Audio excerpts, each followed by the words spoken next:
JBNN keep you informed. I'm Michelle Jones. Before we get into the news, please remember to like, subscribe, leave a comment, and share the news with someone today. Now on to the news. Gunman seen begging for life on TikTok escapes police custody. One of the four men who began live streaming on TikTok begging for their lives to be spared after they were cornered by the security forces inside a Clarendon supermarket has escaped from custody, the police have confirmed. He is 29-year-old Siobhan Carnegie, a resident of Dykesdale, Sanguinetti, Clarendon. The alleged robber was being guarded by the police at the Kingston Public Hospital, where he was being treated for injuries, which the police say were sustained during an exchange of gunfire with armed men who attempted to rob a supermarket in Spalding. Carnegie was shot in his right elbow during the incident. Senior Superintendent Michael Phipps, head of the Kingston Western Police Division, said the initial report indicated that he escaped through a bathroom window. We're not sure exactly of all the circumstances surrounding it. The officers basically are saying he requested to use the restroom and use the opportunity to go through the window, Phipps said on Tuesday. The police high command has since launched an investigation to determine what action should be taken around the persons who are responsible for guarding him, Phipps disclosed. The investigation is going on, and whatever action is to be taken will be taken. In the meantime, Phipps said a manhunt is underway to recapture the alleged robber. His three co-accused were remanded when they appeared in the gun court on December 19. The men were charged with possession of a prohibited weapon, unauthorized possession of ammunition, shooting with intent, wounding with intent, and using a prohibited weapon to commit a felony. Indicom probing fatal police shooting of man in Brooklane. The Independent Commission of Investigations, Indicom, is probing the fatal shooting of a man by the police during an alleged confrontation in Brooklane, St. Andrew. The deceased has been identified as 30-year-old driver Mario Hunter, otherwise called Chicken, who lived in the community. Reports are that at about 5:50 a.m. on Monday, the police went to Brooklane when upon entering the premises, the team was allegedly challenged by Hunter. The police took evasive action during which Hunter was shot. It was reportedly found clutching a Glock pistol affixed with a magazine containing 4 rounds of 9mm cartridges. It was assisted to the Kingston Public Hospital, where it was pronounced dead. Man shot dead during Fakad St. Catherine burial. The Guanabo Vale Criminal Investigations Branch under the Independent Commission of Investigations, Indicom, are probing the death of a man who was reportedly shot by 2 licensed fireholders at Dovecote Cemetery in Kitson, St. Catherine on Monday. The man has been identified as 23-year-old Isaac Foster of Penny Peace, Kitson. He was said to be of unsound mind.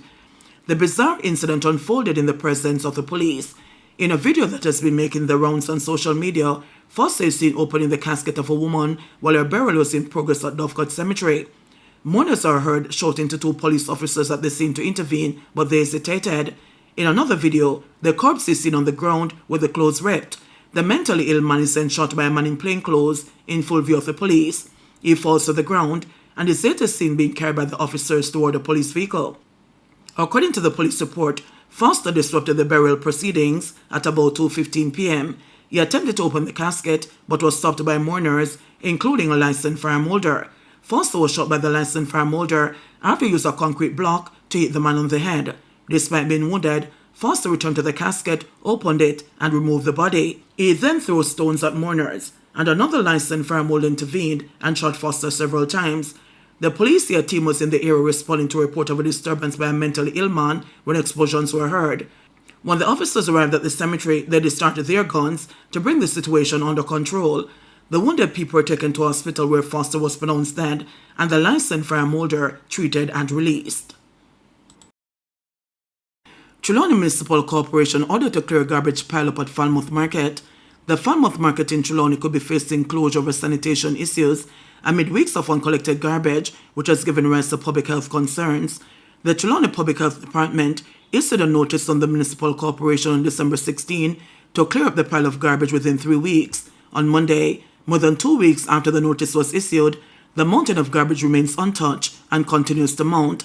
Citing rat infestation and other issues, vendors and other stakeholders have called for the situation to be addressed. The garbage is a breeding ground for rat. Me have to clean up rat droppings every morning before me start sell.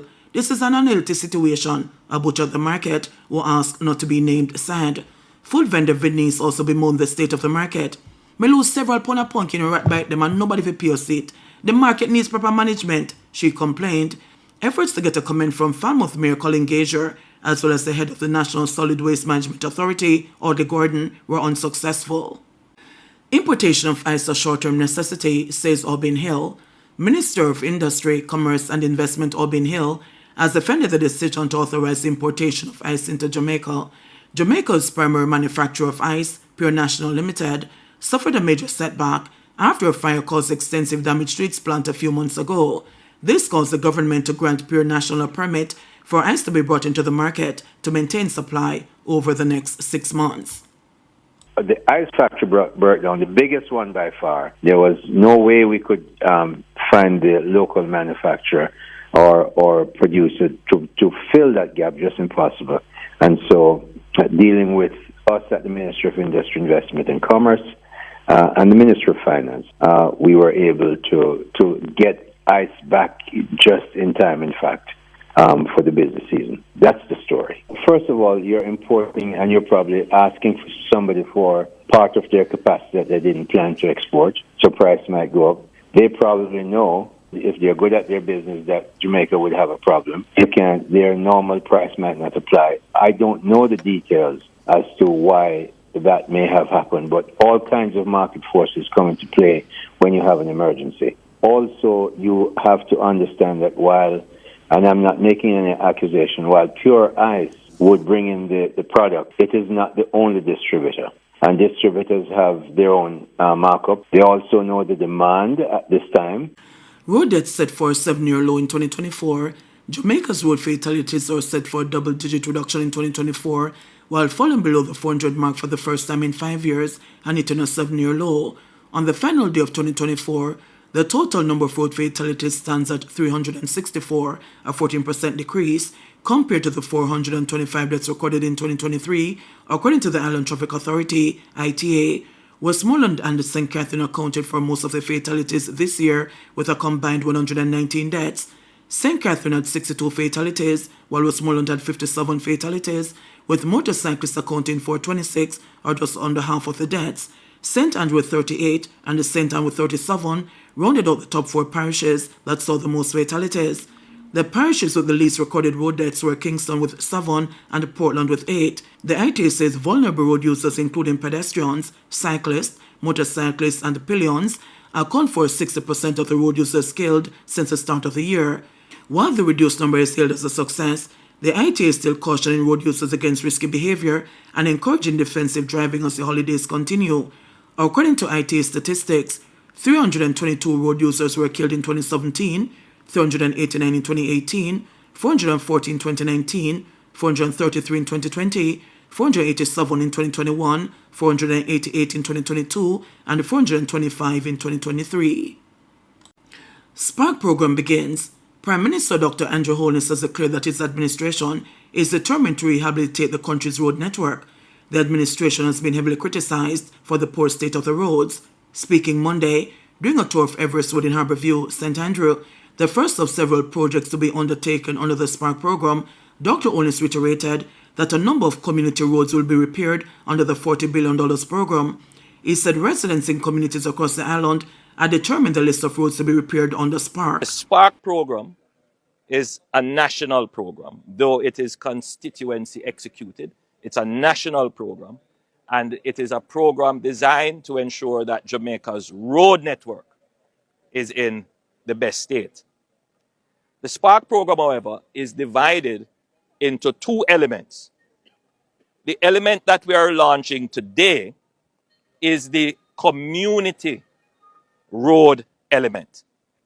Meaning, when we say community roads, they could be parish council roads, they could be roads in housing schemes, meaning subdivisions, or roads that are not considered main roads under the NWA Act. How community roads are chosen is precisely that, the community. This road went through a process of consultation. Each constituency was required to hold a consultation where interested members of the public could come and voice their concerns. My constituency held the last consultation, and I faced my constituents who made their demands, their recommendations, and their requests regarding roads, and we created a long list, call it that.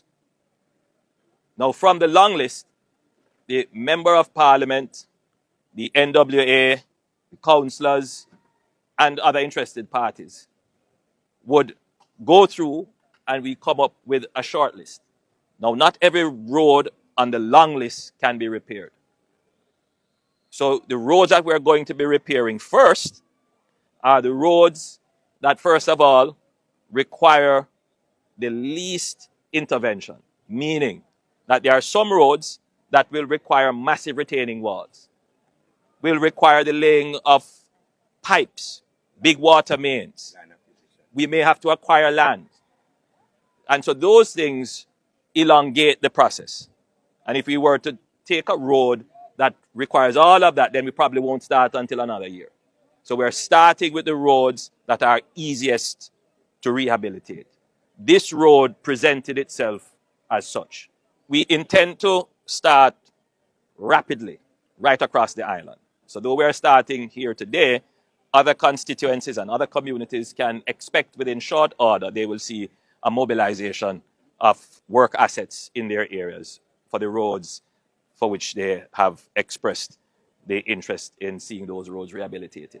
In terms of the other element of the Spark program, the NWA and the government of Jamaica will direct resources to national roadways. And I'm using the term national roadways to signify that they are not just main thoroughfares, but they have national strategic value, meaning they help with connectivity, they are critical for production, and they are critical for security reasons. So those roadways will be repaired under the other half of the Spark program. So here is the Spark program in terms of budget. It's $40 billion for roads. That $40 billion is divided into two. $20 billion for roads like these in communities like these. And another $20 billion for main roads. And I give you an example of a main road that we have to pay attention to. For example, coming from the airport, heading on to Windward Road, that entire stretch passing the cement company. Now, which MP is going to make an allocation to repair that? If MP Paulwell got $2 billion to repair roads, I'm certain that that road will not be one of them that will be chosen. It will be this road, which is why we divide the budget in two, so that MP Paulwell can make his allocation here to satisfy the people who have gathered here to see this road repaired. But the government, through the NWA, can make the allocation to repair Windward Road. And that is why the program is designed the way it is. So you have an MP-driven, community-driven element of the program, and then you have a national part of the program. And that way, I think the political interest, not talking partisan interest now, but the political interest, your political interest is to have the road in your community repaired. The person who works at cement company or has to go to the airport, their political interest is to have that road repaired. How those political JBN interests keep are you balanced, informed. that's my Please remember job. to I have to subscribe, figure out how to like, design share, programs leave to us a make sure that comment, all our and click political the interests notification are bell to satisfied. And I receive believe our the daily Spark news program items. has done that.